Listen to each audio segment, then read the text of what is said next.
ब्रह्म सत्यं निरंकार जन्मा अद्वैत पुरखा सर्वव्यापक कल्याण मूरत परमेश्वराय नमस्तम परमेश्वराय नमस्तम परमेश्वराय नमस्तम। ओम ब्रह्म सत्यम सर्वदा। ओम ब्रह्म सत्यम सर्वधा। ग्रंथ श्री समता विलास। दूसरा अनुभव, समता आनंद की अलोप अवस्था। वचन number 6, page number 29, 29। Shri Maharaj जी कहते हैं, कर्तापन यानी फाइलियत के आगाज होने का कोई कारण नहीं कि यह किस तरह और क्यों हुआ। सहज स्वभाव ही जैसे जल में तुरंग उत्पन्न होता है, ऐसे ही परम सत्ता से कर्तापन मूल का स्वरूप प्रकट होता है। कल से हम सुन रहे हैं कि जो समता का आनंद है उससे मैं इसलिए छूट गया क्योंकि कर्तापन मेरे अंदर आ गया। लेकिन कर्तापन क्यों आया, कैसे आया? वचन नंबर 6 में श्री महाराज जी कहते हैं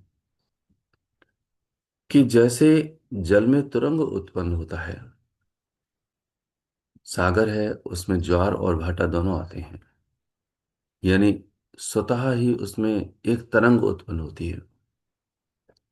तरंग क्यों उत्पन्न होती है, इसका कोई कारण नहीं होता, स्वतः होता है। ठीक उसी तरह से श्री महाराज जी कहते हैं, ऐसे ही परम सत्ता से कर्तापन मूल माया का स्वरूप प्रकट होता है। यानी कि तरंग ने यह विचार किया कि मैं हूं, मेरा कुछ अस्तित्व है। चूंकि उसका नाम अलग हो गया, थी तो वो जल ही। तरंग भी जल की ही तरह होती है, लेकिन तरंग का अपने आप में एक अस्तित्व होता है। वह विचार करने लगी, इसलिए तरंग में कर्तापन, या यूं कहें तरंग जैसे हुई वैसे ही मेरे अंदर मेरा भाव उत्पन्न हुआ, मैं भी कुछ हूं।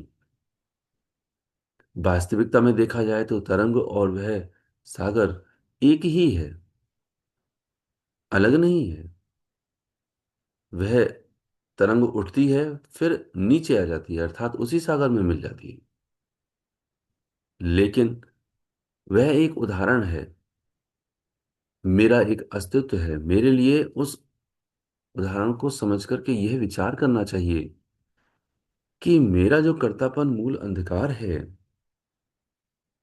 ये जो मूल माया का स्वरूप है, इसके प्रकट होने का कोई कारण नहीं। लेकिन फिर भी वो इतना उत्पन्न हो जाता है कि मैं जन्म जन्मांतर से न जाने कितने देह का परिवर्तन करता रहता हूं। कभी स्त्री चोले में आता हूँ, कभी पुरुष चोले में आता हूँ, कभी कोई जिया जंतु बनता हूँ, कीड़ा मकोड़ा सब कुछ बनता रहता हूँ। और इतने कष्टों को सहता हुआ भी जब मुझे ये मानुष का चोला मिलता है, और यह सब विज्ञान समझने और समझाने का पूरा एक अवसर भी मिलता है, विचार करने का अवसर भी मिलता है, फिर भी मैं सारे दुखों पर पर्दा डाल करके अपने जीवन में ही कर्तापन को धारण करता हुआ व्यतीत करता रहता हूं। तो श्री महाराज जी कहते हैं कि ये, यदि कोई समझे इस बात के लिए कि कैसे ये उत्पन्न हुआ, तो ये उसकी जो विचारधारा है वो यहाँ पर क्लियर होनी चाहिए कि कर्तापन मूल अंधकार जो है, वो जैसे तुरंग जल में उत्पन्न होती है, वैसे ही कर्तापन मूल वह परमपिता परमेश्वर के सागर से ही उत्पन्न हो जाता है, सहज भाव से। श्री महाराज जी 7वें वचन में कहते हैं, कर्तापन में ही पैदाइश और फना यानी नाश का इल्म यानी ज्ञान है। कर्तापन में ही सब द्वंद्व विकार अंधकार घेरा हुआ है। वास्तव में कर्तापन बेबुनियाद और बिना कारण के हैं। इस वास्ते इस ममता के कल्पित रूप को भ्रम कहते हैं। यानी ना जो पहले है ना ही आखिर रहेगा, मध्य में बहुत विस्तार युक्त दिखाई देता है और हमेशा तब्दीली में है। इस वचन में श्री महाराज जी ने हमें कई बिंदुओं पर विचार करने के लिए अवसर दिया है। श्री महाराज जी हम सबको समझा रहे हैं कि ये जो कर्तापन है, इसमें ही पैदाइश और फनन, यानी कि जो उत्पन्न हुआ वह और जो उसका नाश होगा वह, इन दोनों ही चीजों का ज्ञान छिपा हुआ है। यानी कि ये जो जीव है, कर्तापन, वह करता है, वह कर्म अभिमान में है, उसके पास ये होश भी है, लिखा हुआ है। वह फना का इल्म भी है कि किस प्रकार से उसे नाश किया जाएगा। यह इल्म उसके पास है, यानी जिसको कहते हैं हाँ होश है, उसको ज्ञान है इस बात का कि मेरा कांटा कैसे निकलेगा। यह ज्ञान उसको है कि मैं ईश्वर को कर्ता मान लूं, यह मेरे पास दूसरा कांटा है जिस करके मेरा कांटा उसके आधार पर निकल जाएगा और मैं, यानी कर्तृत्व भाव से जुदा हो जाऊंगा, मैं तू ही में मिल जाएगा। तो श्री महाराज जी पहली लाइन में कहते हैं कि कर्तापन में ही पैदाइश और फना का इल्म है। फिर ध्यान से समझने की कोशिश करिएगा कि हम सब जानते हैं, मैं जानता हूं कि किस प्रकार से मेरा कर्म अभिमान, मेरा कर्तृत्व भाव मिट जाएगा, जो कि सही मायने में होना ही नहीं चाहिए। आगे कहते हैं कि कर्तापन में ही सब द्वंद्व विकार अंधकार घेरा हुआ है। ये जो कर्तापन है, भगवान श्री कृष्ण एक उदाहरण इस श्लोक में बताते हैं कि ये जो तेरा ज्ञान है, वह ज्ञान जैसे अग्नि धुएं से ढकी रहती है, गर्भ में गर्भ जेर से ढकी रहती है, कामनाएं ज्ञान से ढकी ही रहती हैं। ये उदाहरण देकर के समझाते हैं कि उसी प्रकार से तेरा जो कर्तापन है वो इस अंधकार से घिरा हुआ है। तू जानता है हर कुछ, मैं जानता हूं कि उस धुएं के अंदर अग्नि है,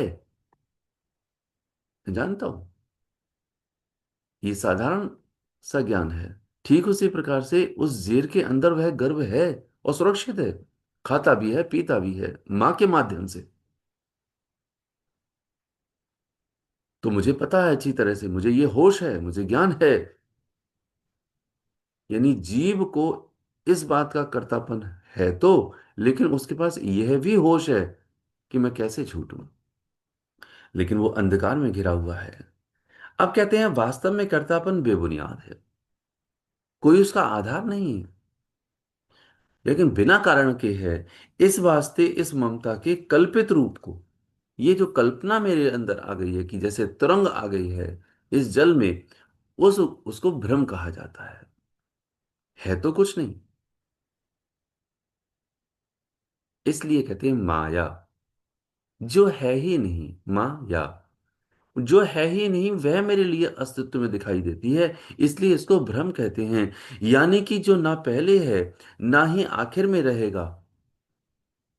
हम वर्तमान में विचार करके देखें कि अभी अभी मेरा अस्तित्व है जिस भी नाम से है, मेरा मेरा अस्तित्व राहुल नाम से है, अनीता नाम से है, मनोज नाम से है।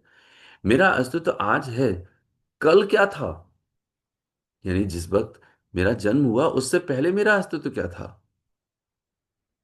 और उसके बाद में एक ना एक दिन तो मैं खत्म होगा। मैं अपने आप को देह समझता हूं तो खत्म तो होगा, तो मेरा अस्तित्व होगा क्या?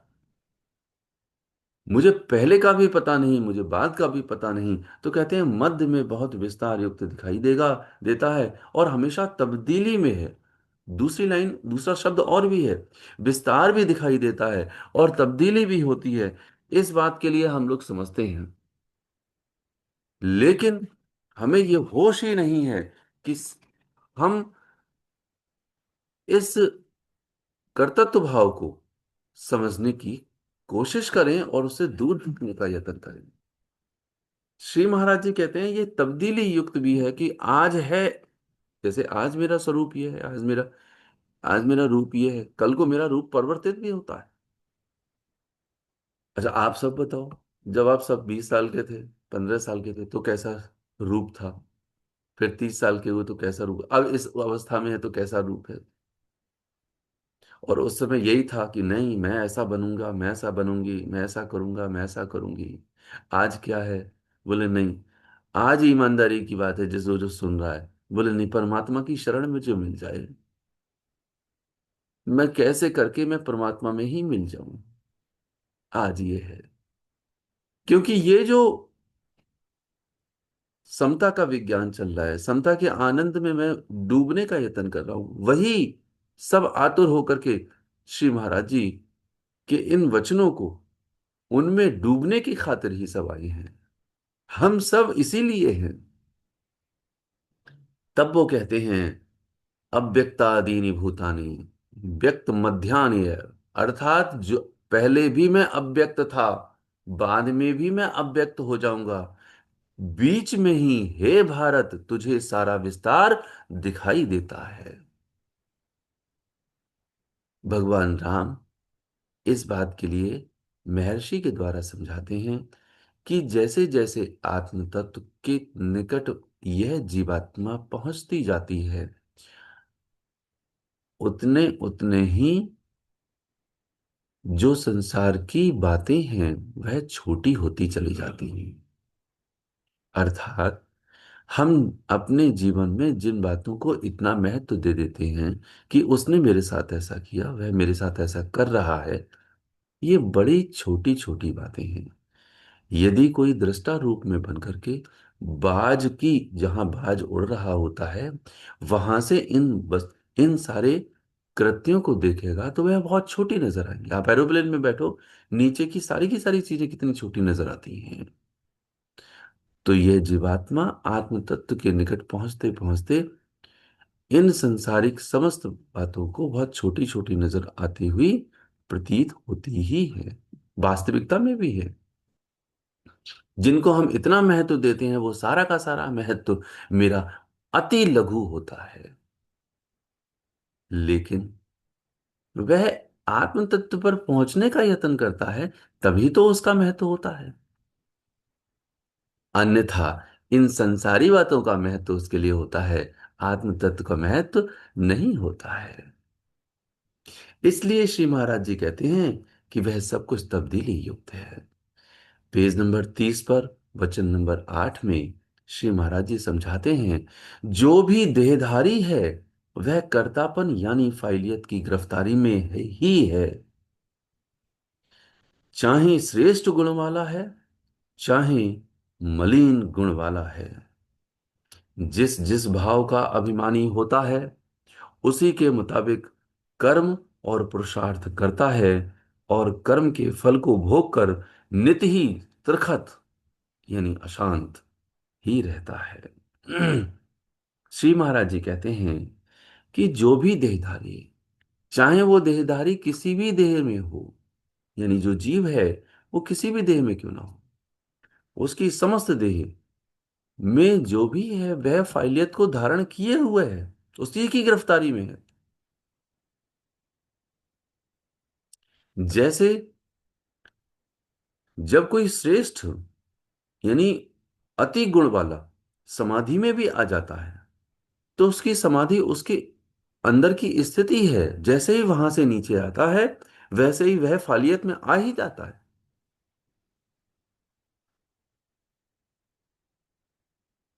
योगी रोए समाधि को छोड़े। तो वो जो योगी है वह भी रोता है, क्योंकि देह में हर एक फाइलियत की गिरफ्तारी में ही है। नरेंद्र को जब समाधि लगी तो उनकी समाधि 3 दिन तक नहीं टूटी। 3 दिन व्यतीत हो गए, न खाना न पीना, न सोना न जागना, क्योंकि वो आनंद ही और है। स्वामी रामकृष्ण परमहंस जो उनके गुरु, उन्होंने उन्होंने उनकी समाधि को तोड़ दिया। अब वो बड़ी कोशिश करें कि मैं फिर से समाधि में पहुंच जाऊं, मैं फिर से समाधि में पहुंच जाऊं। यानी कि वहां मैं खड़ी हुई थी। जब वो व्यग्र हो गए तब अपने गुरु चरणों में आ गए। कहते हैं, गुरुदेव, वो स्थिति फिर से प्राप्त नहीं हो रही है। और वही हाल वहां का भी था,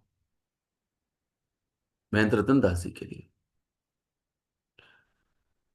तो नरेंद्र से श्री रामकृष्ण परमहंस कहते हैं, नरेंद्र, तुमने अभी सांसारिक कार्य करने हैं जो इस देह से होने हैं। अब देखो लाइन क्या कहते हैं, जो तुम्हारा प्रारब्ध है, जो तुम्हारे देह के कर्म हैं, वह होने ही हैं। अब नरेंद्र कहते हैं, नहीं गुरुदेव, हम तो उसी अवस्था में रहना चाहते हैं। वो आनंद नहीं, परमानंद की अवस्था है। स्वामी रामकृष्ण परमहंस कहते हैं, छी नरेंद्र छी, इतना स्वार्थ। सतोगुण में ही इतना स्वार्थ होता है, सतोगुण में भी इतना स्वार्थ होता है। इस स्वार्थ को तुम्हें त्यागना ही होगा। श्री महाराज जी ने अपने जीवन से इस बात के लिए समझाने का यत्न किया है और करके बतलाया है कि वह उस अवस्था में होने के बावजूद भी उन्होंने लोक कल्याण के लिए दवाइयों का पूरा कार्य किया, सबकी सेवा किया करते थे। तो सभी सत्पुरुष एक बात समझा रहे हैं कि वो जो आनंद है, वो आनंद परमानंद की स्थिति है, लेकिन जैसे ही देह में आता है वह गिरफ्तारी हो ही जाती है। कौन सी गिरफ्तारी? फाइलियत की, अर्थात कर्तापन की। चाहे श्रेष्ठ गुण वाला हो, इसीलिए दास ने उसका एक उदाहरण दिया। श्रेष्ठ गुण वालों को भी होता है, और जो मलिन गुण वाले होते हैं उनके लिए भी फाइलियत होती ही है। जिस जिस भाव का अभिमानी होता है, क्योंकि वो जिस जिस देह में है उसका भाव वैसा होता है। मेढक के लिए कुएं के बराबर पूरी दुनिया है, मेरे लिए ये हिंदुस्तान के बराबर है, और जो देश विदेश में जाते हैं उनके लिए और भी बहुत बड़ी दुनिया है। जो साइंटिस्ट होते हैं उनके लिए ये ग्रह भी छोटा पड़ जाता है, उनके लिए दूसरे ग्रह वाली भी दुनिया दुनिया नजर आती है उनको। लेकिन हर देहधारी के लिए वो जो उसका भाव है, उसी के प्रति कर्म का अभिमान होता है, और उसी के मुताबिक मुताबिक वह कर्म और पुरुषार्थ को करता है। कर्म भी वैसे ही करता है फिर, क्योंकि साइंटिस्ट उस हिसाब से कर्म करता है। जो वैज्ञानिक होता है उसके लिए ये खोज खोजनी है, इधर दूसरी खोज खोजनी है। जैसे हिप्स बोसोन्स की खोज की गई है, सबसे छोटा पार्टिकल ये है, लेकिन वो उस सत्ता तक नहीं पहुंच पाएगी जहां पर वो परम सत्ता कुछ ज्ञान दे सकती है। वहां पर वो अपूर्णता ही है उनकी। तब श्री महाराज जी कहते हैं, कर्म के फल को भोग कर नित ही तृखत रहता है, चाहे वो कुछ भी क्यों ना कर ले।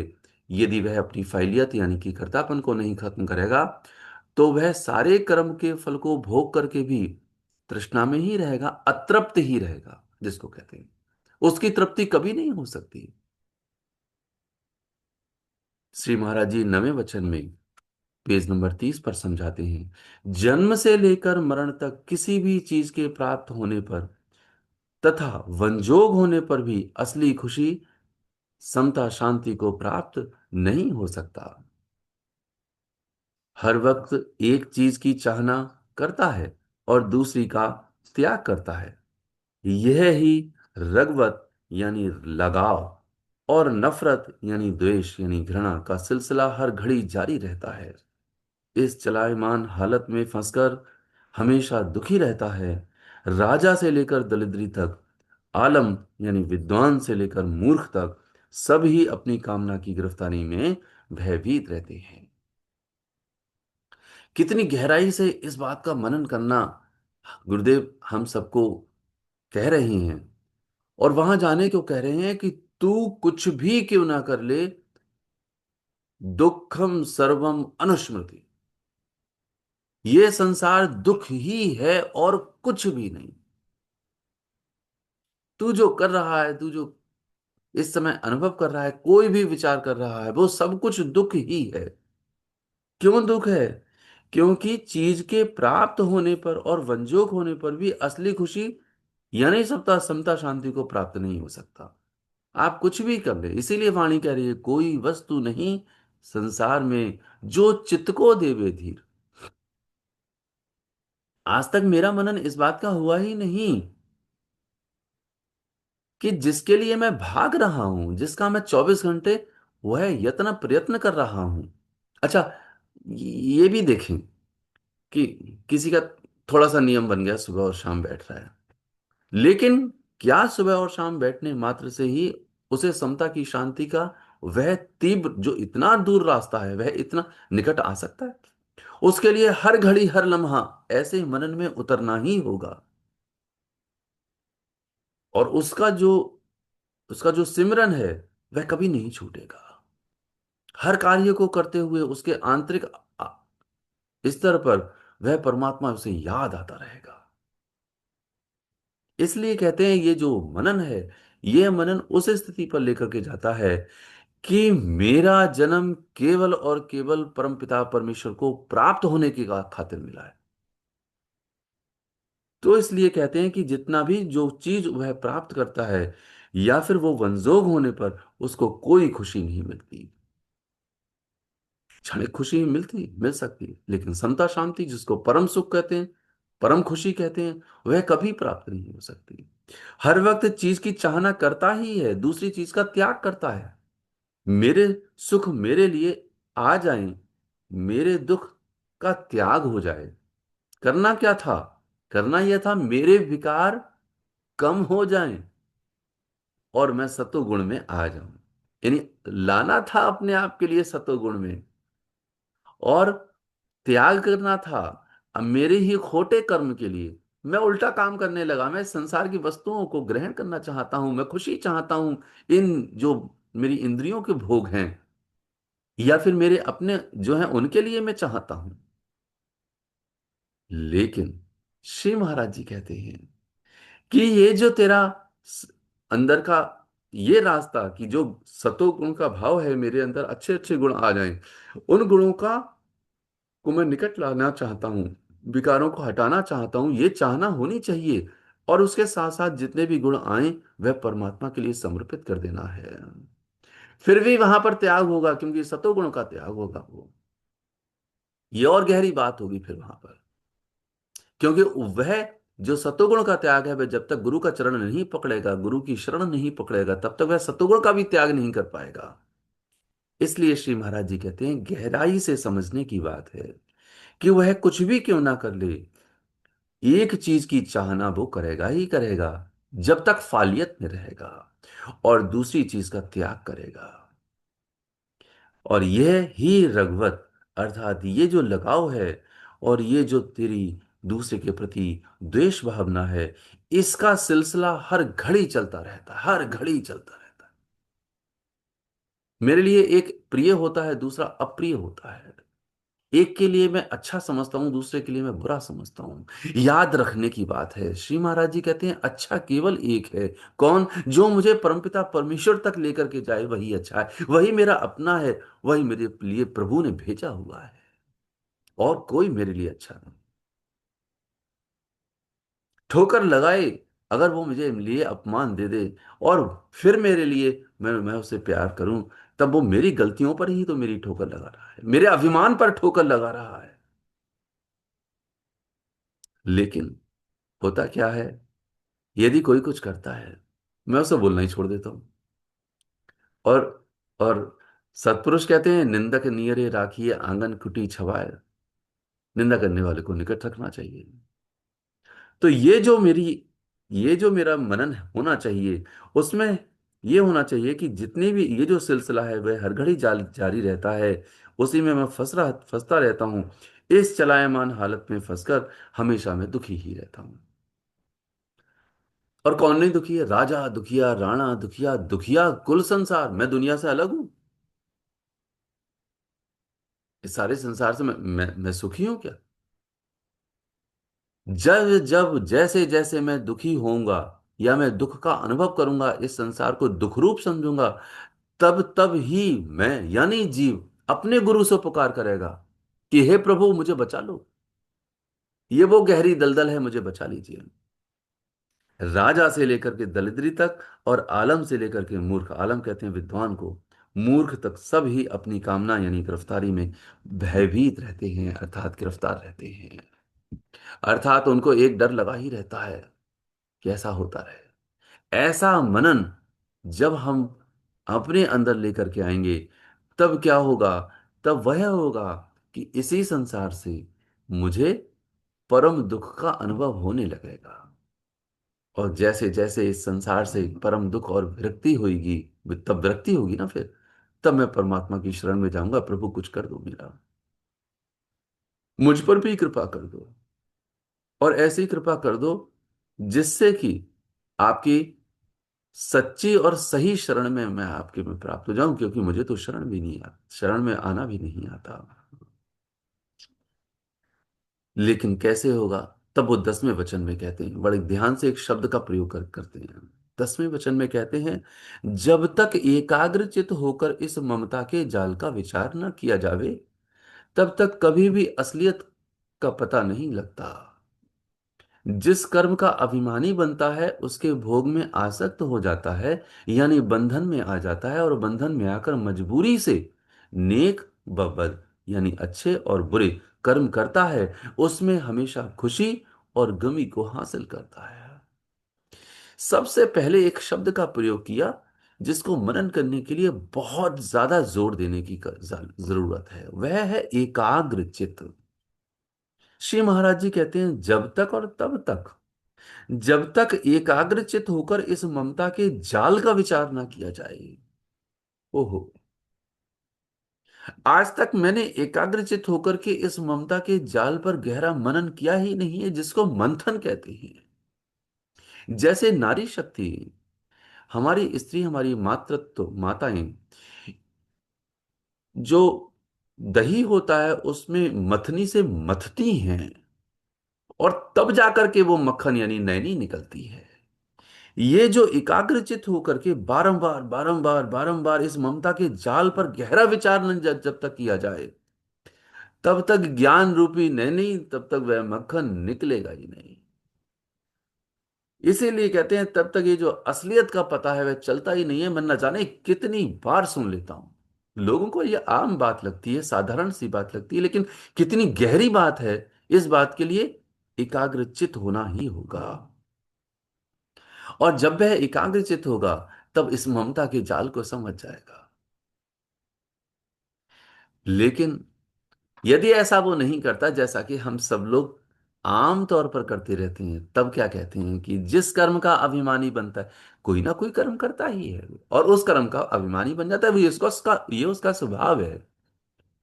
उसका अभिमानी बनता है तो उसके भोग में वो आसक्त हो जाता है, अर्थात उसका जो भोग है, उस भोग में वह आसक्ति को धारण करता है कि यह सुख रूप मुझे प्राप्त होना चाहिए, यानी कि वह बंधन में आ जाता है। और जब बंधन में आएगा, तो एक एक शब्द है जिसको कहते हैं मजबूरी, श्री महाराज जी ने प्रयोग किया।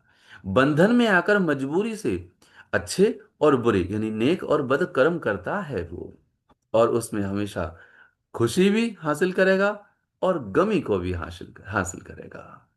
तो वहां उसकी मजबूरी खड़ी हुई है।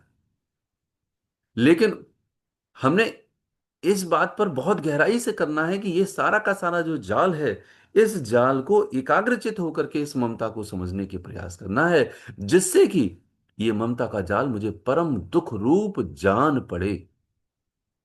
और जब ये परम दुख रूप जान पड़ेगा, तो हम परमेश्वर से प्रार्थना करेंगे, उनके आगे रोएंगे, वहां पर अनुनय करेंगे, विनय करेंगे, और ये कहेंगे कि हे प्रभु, इस संकट से हमें उबार दो। लेकिन अनुनय विनय और ये जो प्रार्थना है, वह वही जीव कर सकता है जो ममता के गहरे जाल से अवगत हो, अर्थात उसे ये ममता का गहरा जाल वह दलदल नजर आने लगे, जो शास्त्र कह रहे हैं दुखम सर्वम अनुस्मृति। उसके लिए तो ये नेक कर्म भी तो उसके लिए अच्छे लगने लगते हैं, सतोगुण भी तो उसको अच्छा लगने लगता है।